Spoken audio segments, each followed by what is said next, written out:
Assalamualaikum warahmatullahi wabarakatuh. Sampurasun Akang Teteh. Berjumpa kembali dengan saya Anissa Nurul dalam program Beja Antara.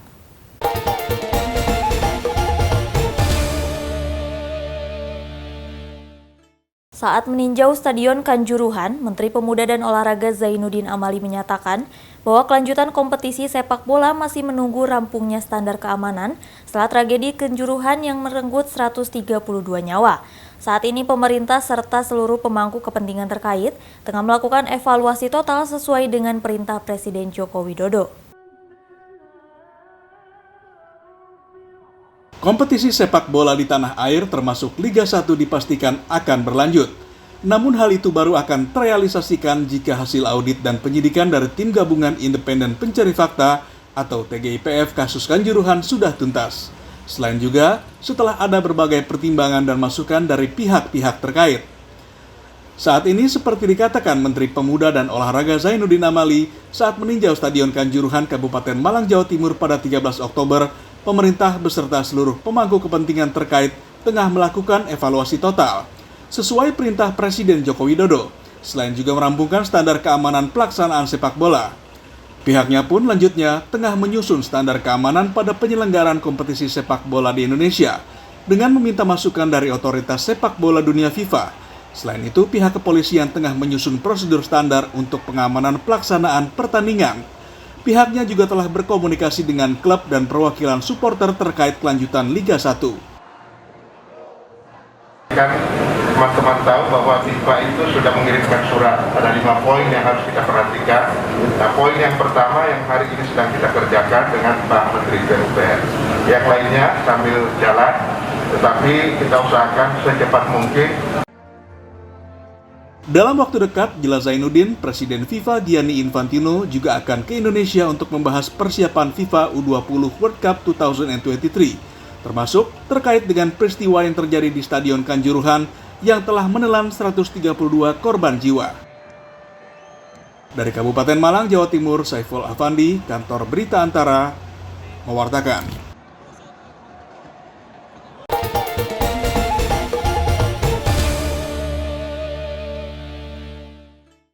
Pemkot Bogor menetapkan kejadian bencana yang ada di wilayahnya dengan status tanggap darurat.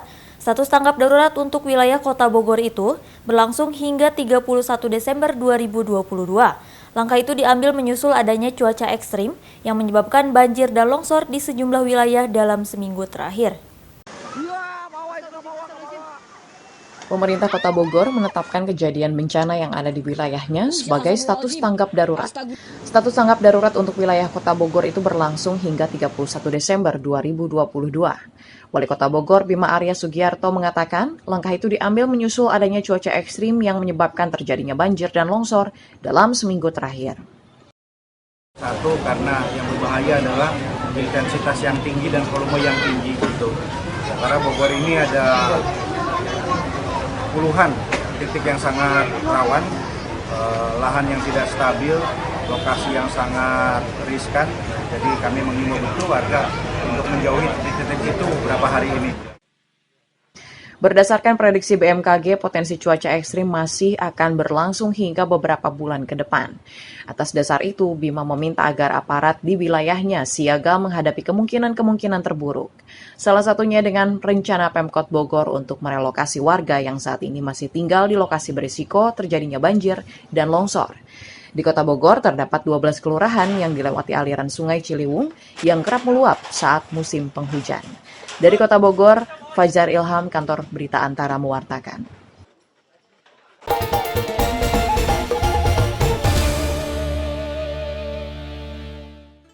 Menlu Retno Marsudi membeberkan sejumlah persiapan ajang KTT G20, mulai dari persiapan substansi, kesiapan logistik, hingga konfirmasi kehadiran sejumlah delegasi. Kementerian Luar Negeri Kemenlu terus mengebut persiapan konferensi tingkat tinggi KTT G20 yang akan digelar pada November 2022.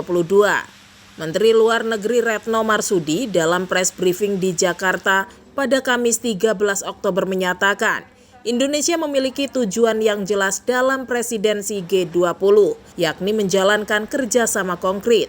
Indonesia juga terus berupaya melakukan negosiasi baik secara formal maupun informal, serta menguatkan komunikasi dengan semua pihak. Extra effort terus kita lakukan. Di luar negosiasi formal, komunikasi terus kita jalankan, kita jalin dengan semua, satu persatu, dan dalam semua tingkatan. We will do our best agar G20 menghasilkan kerjasama konkret. Saya ingin garis bawahi kerjasama konkret. Sementara itu, staf khusus Kemenlu Dian Trian Syahyani menyatakan, hingga saat ini seluruh negara anggota G20 maupun petinggi negara lain yang diundang pada KTT G20 masih terjadwal akan datang ke Indonesia. Saat ini tidak ada yang bilang tidak akan hadir, dan kembali lagi mengenai siapa yang akan hadir, seperti halnya setiap KTT tentunya pasti akan sampai last minute konfirmasinya. Tapi saat ini semua embassy di sini sudah mengirimkan timnya, dan kita sendiri Kemlu telah melakukan briefing minggu ini kepada perwakilan mengenai persiapan logistiknya. Pendaftaran juga sudah mulai dibuka, tentunya dengan penunjukan orang yang akan bertanggung jawab dari masing-masing negara untuk menyampaikan delegasinya. Terkait persiapan logistik, Kemenlu memastikan persiapan logistik berjalan dengan baik dan pemerintah akan terus mematangkan persiapan KTT G20 agar Indonesia benar-benar siap menggelar perhelatan akbar ini. Dari Jakarta, Azfar Muhammad, Kantor Berita Antara, mewartakan.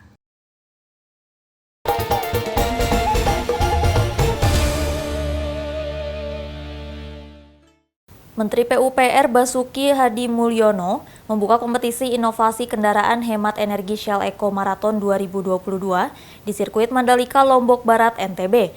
Basuki berharap dapat memajukan serta menciptakan inovasi dan teknologi.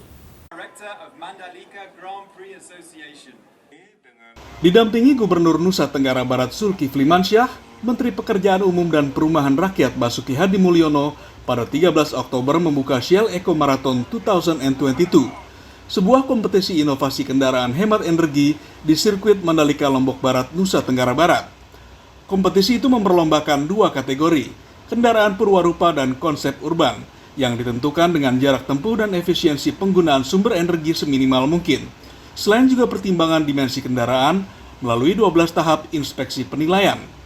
Dari 49 tim yang beradu inovasi, sebanyak 33 tim merupakan perwakilan dari sejumlah perguruan tinggi di Indonesia, dan sisanya berasal dari sejumlah negara di Asia. Dalam pidato pembukaan, Basuki menyebut ajang balap hemat energi antar mahasiswa itu merupakan salah satu tantangan untuk meningkatkan pengetahuan dan keterampilan dalam merancang teknologi otomotif. Dia pun menyemangati tim asal Indonesia untuk bisa bersaing dengan tim dari negara lain. Universitas Gadjah Mada!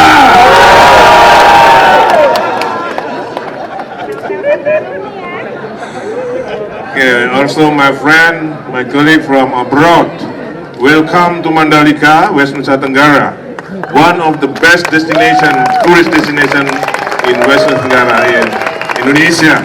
Dengan memperhatikan juga energi apa yang dipakai, sumber energinya apa. Ada karena tiga ya Ibu? ada tiga, betul. Itu? Ada internal combustion engine atau singkatnya BBM lah, ya. Yang kedua ada hidrogen dan yang ketiga ada baterai listrik. Kompetisi internasional Shell Eco Marathon 2022 sendiri baru akan dimulai pada 14 hingga 15 Oktober mendatang. Setelah dimulai uji coba lintasan pada 13 Oktober, dilanjutkan babak penyisihan pada 14 Oktober dan final pada 15 Oktober. Dari Lombok Barat, Nusa Tenggara Barat, Kusnandar, Kantor Berita Antara, mewartakan.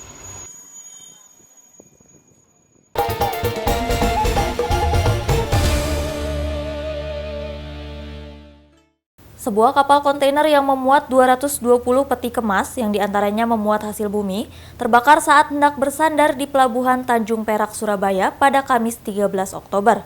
Petugas memastikan tidak ada korban jiwa dalam musibah tersebut.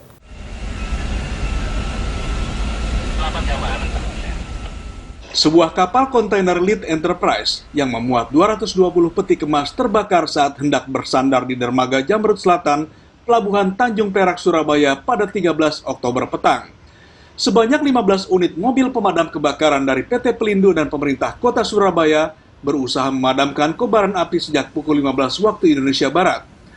Upaya pemadaman yang mengerahkan 3 unit kapal tunda milik PT Pelindo dari sisi laut itu berakhir pada pukul 19.10. Namun karena masih mendeteksi adanya termal, sejumlah mobil pemadam kebakaran milik PT Pelindo masih disiagakan untuk memonitor titik api. Sementara sebanyak 19 awak kapal, termasuk nakoda, berhasil diselamatkan dan dipastikan tidak jatuh korban jiwa. Kebakaran kapal yang berangkat dari Pelabuhan Atapupu, Nusa Tenggara Timur itu, seperti dijelaskan Kepala Bidang Keselamatan Berlayar Kesyah Bandaran Utama Tanjung Perak, Surabaya, Miftahul Huda, diduga berasal dari kamar mesin saat proses sandar ketika sudah mendekati dermaga Jamrut Selatan. Walaupun dia memastikan kondisi kapal dinyatakan layak berlayar saat berangkat. Masih semuanya, bahkan pada saat manuver mau bersandar, semuanya tidak ada tanda-tanda apa-apa. Jadi murni, nggak ada kesalahan teknis, nggak ada kesalahan manusia sepertinya ya. Karena memang konsleting di panel listrik. Dari 220 peti kemas yang diangkut, 50 diantaranya berisi hasil bumi, sementara sisanya kosong. Pihak Pelabuhan Tanjung Perak memastikan peristiwa kebakaran di kapal yang sebenarnya sudah tiba dan labuh jangkar sejak 9 Oktober tersebut tidak mengganggu keseluruhan proses bongkar muat kapal lain di dermaga Jamrut Selatan. Hanya ada satu kapal Pusri Indonesia yang terpaksa dipindahkan karena lokasinya tepat bersebelahan dengan kapal Lead Enterprise yang terbakar. Dari Surabaya, Jawa Timur, Hanif Nasrullah, Didik Suhartono, Kantor Berita Antara, mewartakan.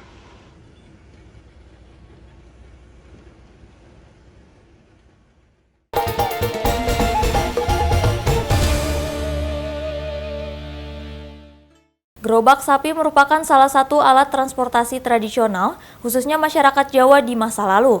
Seiring perkembangan zaman, secara umum fungsi gerobak sapi mulai tergeser oleh transportasi modern. Meski demikian, masih ada masyarakat yang tetap melestarikannya untuk wisata. Salah satunya di Desa Bengking, Kecamatan Jatinom, Kabupaten Klaten, Jawa Tengah.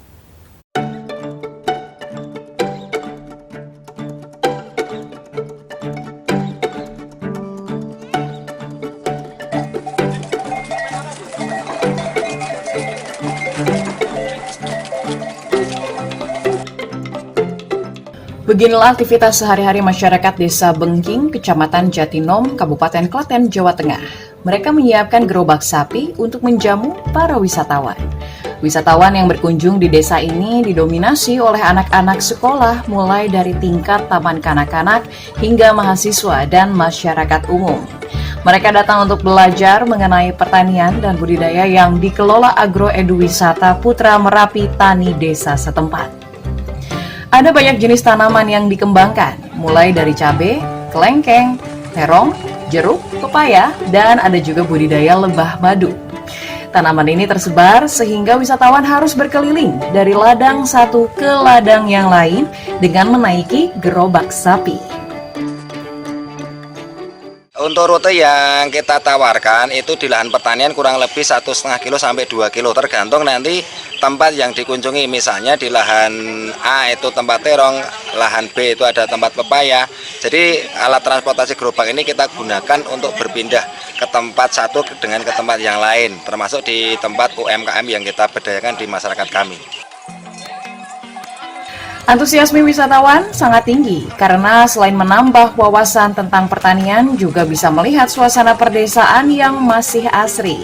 Apalagi dengan sensasi naik gerobak sapi yang tidak mereka temui di perkotaan. Baru pertama kali, baru sekarang dari kemarin penasaran banget pengen naik karena ngeliat di jalanan terus kan, tapi gak orang sampean, akhirnya sampean terus panik sedikit. Kenapa panik? Oh, dia gede banget daripada kuda. Rasanya gimana? Rasanya seneng, happy. Ya, bisa keliling desa. Iya. Wisata pertanian dengan naik gerobak sapi kini menjadi primadona dan keberadaannya mampu membantu mendongkrak perekonomian petani dan warga sekitar Desa Bengking ini. Dari Klaten, Jawa Tengah, Denik Apriani, Kantor Berita Antara, mewartakan.